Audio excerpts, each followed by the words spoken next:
keep the car. Fuck the car. I need liquor.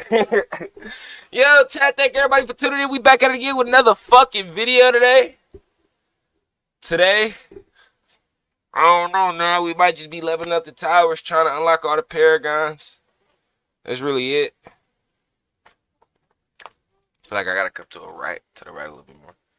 It's just upgrading, trying to get more of the paragons. And that's really about it. Thank everybody for tuning in like always, man. You wonderful fucking people, man. And let's get her done. Let's get her done. That's it. We're gonna just go way so VHB far over SRU. that it doesn't even exist. Maybe there'll be a third apron for them because they're so far over it they'll never get back under it. And I think everybody who's on that current team is going to have to stay because they will not be able to replace anybody or make any moves going forward. Look, I'm not going to say that we've never seen this before, but this is a very unique situation. They have a brand new head coach. They don't have a system in place. Kevin Durant just got there 6 months ago. This is not what happened with the Golden State Warriors. The Golden State Warriors had a coach, had a system, had everything in place, but we're going to talk so much more about this all because summer long. I think me and Perk are going to argue a bunch. But still to come on NBA Today, hush your mouth. The biggest question mark of the draft is who the Welcome back to NBA Today. I'm Richard Jefferson, filling in for Malika Andrews. I am now joined with our senior NBA insider, Woj. Woj, can you tell us about the workouts that the Hornets are having with Alabama's Brandon Miller and G League Ignite Scoot Henderson? Right, Richard. So I'm told the Hornets brought both players back for second workouts, second interviews today. Both had been in individually.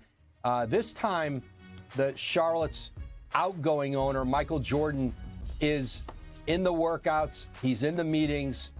He's in town this week. Now, he will continue to oversee the organization until his sale to a group led by Gabe Plotnick and Rick Schnall. Until that's finalized, that probably won't be until at least sometime in July. They're going to have to get approved by the league's board of governors. So Michael Jordan is still in charge. Mitch Kupchak, their general manager, certainly in Charlotte. Now, I think, Brandon Miller has been the favorite at this spot throughout the process. Scoot Henderson had a very good workout with the Hornets recently, so they bring them both back in. I still think Brandon Miller's name is in pencil in that number 2 spot. Maybe not quite in pen yet, and then see where it lands after today's workouts. I think certainly most around the league value Brandon Miller in that as the number 2 prospect in this draft, certainly. And I think that may very well be how this plays out by Thursday. But they're both back in today. They're both working out. Brandon Miller did not have as stellar of a workout with the organization as Henderson did. But you are judging a draft pick and making a selection on a lot broader body of work than 1 or 2 workouts. Yeah, wings are extremely coveted right now. And look, the Hornets have a major decision with that number 2 pick, Woj. But what are you hearing about the Blazers' plan with that number 3 pick in the Thursday NBA draft? Well, if the Blazers keep that pick at 3, they're going to take, I think, very likely whichever player Charlotte doesn't. And certainly, they're prepared in Portland to draft Scoot Henderson if indeed Brandon Miller stays in that number 2 slot. But listen, this is an organization in Portland that is very engaged around the league in seeing if they can turn that number 3 pick and perhaps other assets into, I think, a star-level player to pair with Damian Lillard. But it is going to take a tremendous package to get Portland to trade out of number 3 and to trade out of possibly a young player in Scoot Henderson who has all-star potential.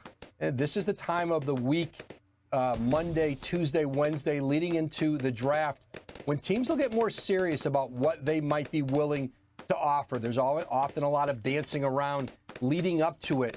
But I think Portland may get a better sense here in the coming days if there's a deal out there that would give them pause, make them really consider moving out of 3, bringing in a veteran or more than one player for that pick. But it's going to have to be a deal that blows them away because this is a draft and a spot at number 3 where The Blazers have to get quality. They have to get value. And right now, I think they're still penciling themselves in with Scoot Henderson if indeed he's there at 3. All right, thank you, Woj.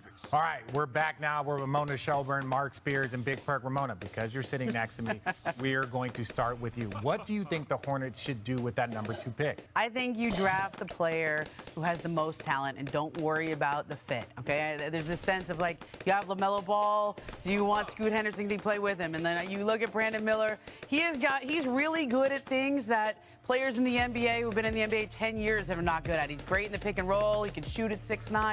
Like, he's a great fit next to LaMelo Ball. But Woj just said something very interesting, my ears perked up when he said that. He said they brought Scoot back, and he was very impressive in his workout, and maybe Brandon Miller's workout wasn't as impressive. Now, what does that mean? That you obviously view things through a long lens. It's not just one workout that matters. But if you look at Scoot Henderson, and he's the guy that you think is the most generational talent in this draft, then you draft him. And I think people get caught up in positional fits and who's on your current roster a little too often in the draft, and they regret it later. No, that makes sense. Mark, we're going to switch a little bit over to Dame. What do you think that this pick is going to affect the Dame Lillard situation in Portland? Well, Dame's been the ultimate professional in Portland. He's working out there every day. And he also is at the draft workouts as well, which is quite interesting. So if there was anything that Dame was showing to leave, he's not doing it. He's got the Blazer uniform on, and until they trade him, he's going to be committed to it. And you got to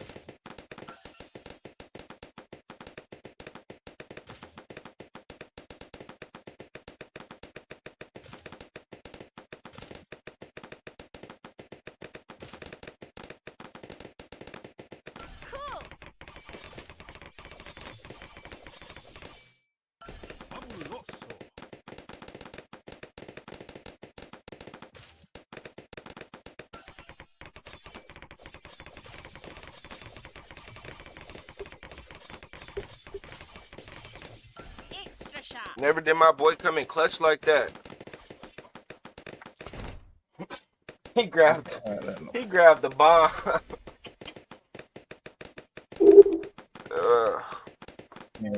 Until Shorty can slice through them hoes, yeah, we can't have that. What the things? My nigga grabbed her, bro. The fish still grabbed her. But next time, what if it's too many, bro? There gonna be too many, bro. He gonna grab them.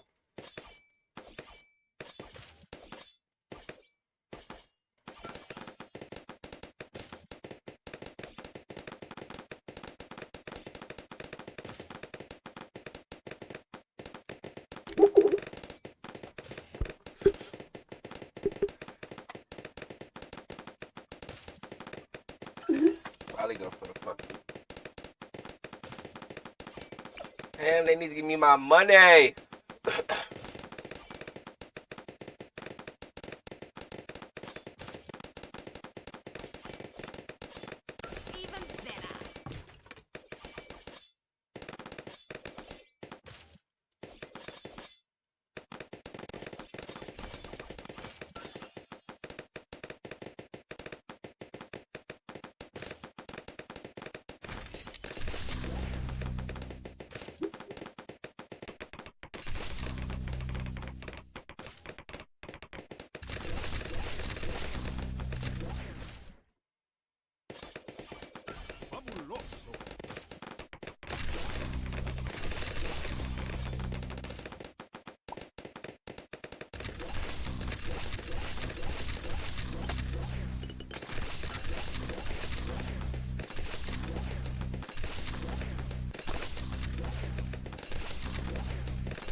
Bro. Bro. I got it, bro. I put goggles on. I thought my fucking sub could pop that shit, bro, but I guess he gotta be submerged. That shit annoying. And I done put a fucking thing in my village spot. Ain't that something? Fuck it. You right here with it.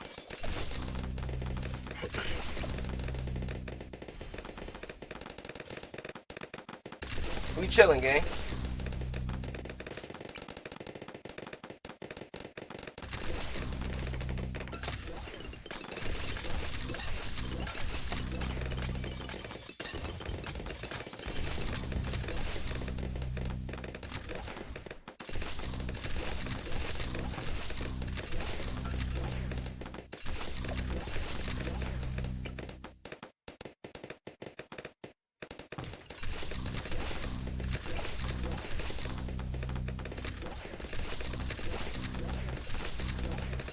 See, but you see how my thing is sending camos now, right? My sub.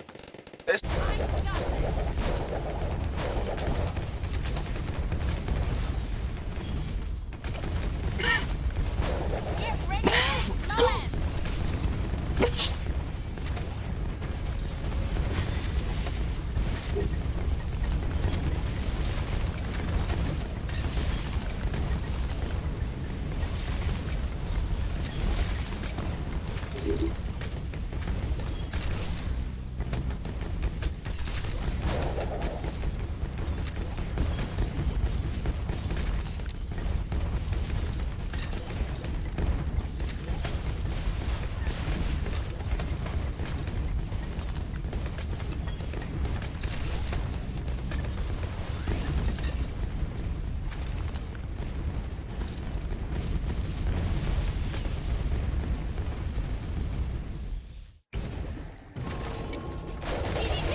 to round 220.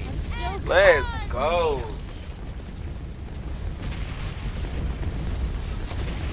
We just over here vibing and cooling, chat. Nothing around 220, ain't nothing major.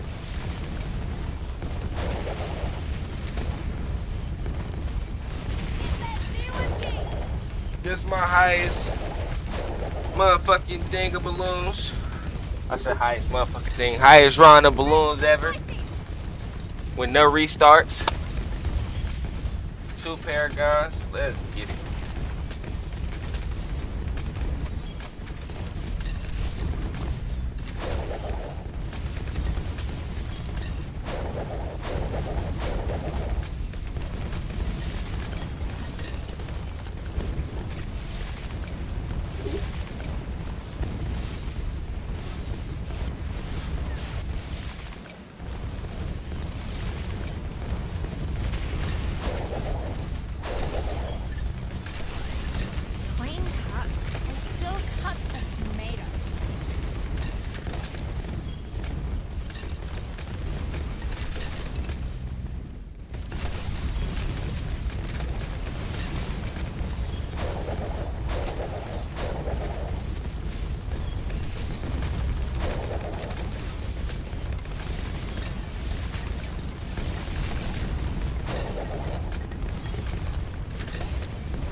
Hold on, ma'am calling me. Yellow. You didn't get my cigar either. Alright, here I come. Hey, money, you can hold it down till I get back?